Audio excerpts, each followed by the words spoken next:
Hello students, मैं आशीष वाशने आपके लिए एक इम्पोर्टेंट इन्फॉर्मेशन लेके आया हूँ। जी हाँ, ये हमारी क्लास आज क्लास 11th के लिए।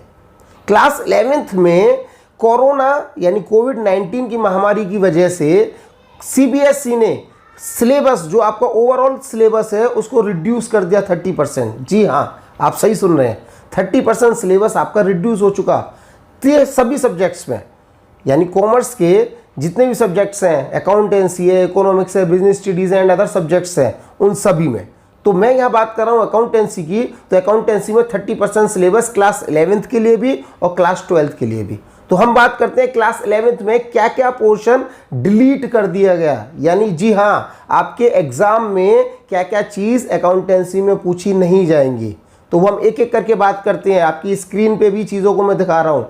सबसे पहली चीज़ दे रखी है आपकी स्क्रीन पे, नंबर 1 बैंक रिकंसिलेशन स्टेटमेंट, जो कि एज पर टीएस ग्रेवाल, यानी मैं रेफर कर रहा हूँ टीएस ग्रेवाल की बुक को, chapter number 12 bank reconciliation statement. हाँ जी, तो इसके अंदर सबसे लास्ट टॉपिक आता है जिसको हम कहते हैं bank reconciliation statement with adjusted cash book.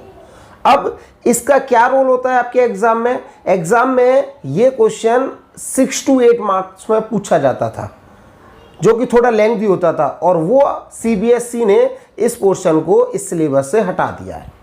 Number 2 आप स्क्रीन पे देख पा रहे होंगे, नंबर 2 है बिल्स ऑफ एक्सचेंज, आपका चैप्टर नंबर 16। इस चैप्टर नंबर 16 में जो पार्ट हटाए गए हैं वो है retirement of bill and renew of bill. ये भी आपका बिल्कुल लास्ट में जाके चैप्टर के ये टॉपिक समझाए जाते थे, जो कि इंक्लूड किए जाते थे पूरे क्वेश्चन में। तो ये retirement and renewal of bill दोनों को ही हटा दिया गया आपके पोर्शन में। तो ये क्लास 11th में ये दो बड़े बड़े chapter, chapter number 12 as per TS Grewal, में फिर बता रहा हूं, तो टीएस ग्रेवाल के हिसाब से chapter number 12 bank reconciliation statement and bills of exchange, chapter number 16। इसके अलावा बच्चों एक चैप्टर नंबर 20 आता है, इनकम्प्लीट रिकॉर्ड्स, यानी सिंगल एंट्री सिस्टम भी कह सकते हैं इस चैप्टर को। इसमें भी सबसे बड़ा पोर्शन हटा दिया, यानी जितने भी बड़े क्वेश्चंस थे जिसमें trading P&L and balance sheet बनाए जाते थे, ध्यान से सुनिएगा, चैप्टर नंबर 20 की बात हो रही है, ना कि चैप्टर 18 और 19 की। चैप्टर नंबर 20 में ये पोर्शन हटा दिया है, जहां पे आप पहले सिंगल एंट्री सिस्टम के अकॉर्डिंगली पूरे क्वेश्चन को करते थे और उसके बाद trading P&L and balance sheet बनाया करते थे। तो ये पोर्शन आपका डिलीट कर दिया। और सेकंड चीज जो इसमें दिखाई दे रही होगी आपको स्क्रीन पे, वो है आपकी डिफरेंस बिटवीन आपका अकाउंट्स फ्रॉम इनकम्प्लीट रिकॉर्ड्स, यानी single entry system and statement of affairs, दोनों में डिफरेंस बताना था, वो भी हटा दिया गया है। ये था आपका पार्ट ए और पार्ट बी में।